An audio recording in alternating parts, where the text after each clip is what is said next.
So the supremacy battle between the Director of Public Prosecutions and the Director of the DCI has now moved to court, with the DCI demanding for probing and prosecution of Kinoti Haji for perjury and fraud during consultative meetings to formulate guidelines in terrorism. In an affidavit sworn by the Director of Anti-Terror Police Unit, Martin Otieno, the DCI want the formulated guidelines on Terror Finance Act expunged as they are misguided, claiming that the DPP acted in bad faith in coming up with the guidelines, which he says is a threat to anti-terror operations in the country.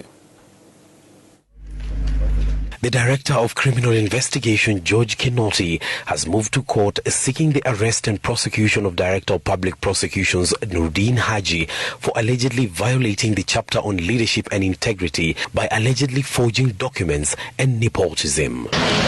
In an affidavit sworn by the Director of Anti-Terror Police Unit, Martin Otieno, the DCI claims that the DPP, while organizing a meeting for stakeholders to discuss the newly formulated guidelines on Terrorism and Terror Financing Act, forged the attendance list to include the names of 2 detectives who did not attend the meeting on diverse dates between the 21st of February and March 2022. The DPP is also accused of forging the said officer's residence entry in the hotel where the workshop was taking place. Kinoti also alleges that the consultant expert involved in the drafting of the guideline was not qualified and he was selected due to his relations with Haji.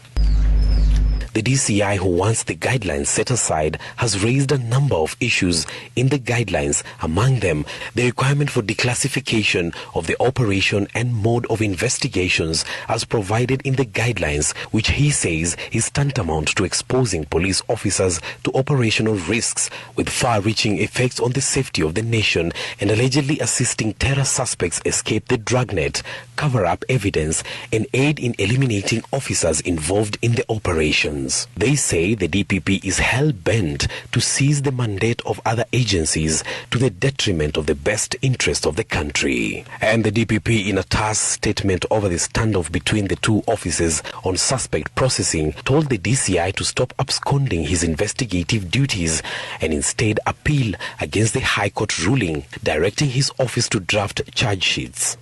Haji said the judgment of the High Court is a reinforcement of previous judgments delivered by superior courts on the issue of the exercise of prosecutorial powers. The DPP, who has already rolled out a new charge sheet, has asked aggrieved parties to seek legal redress and assured all that he will collaborate with the Office of the Inspector General of Police, undertaking any measures which might have far-reaching implications on the administration of justice.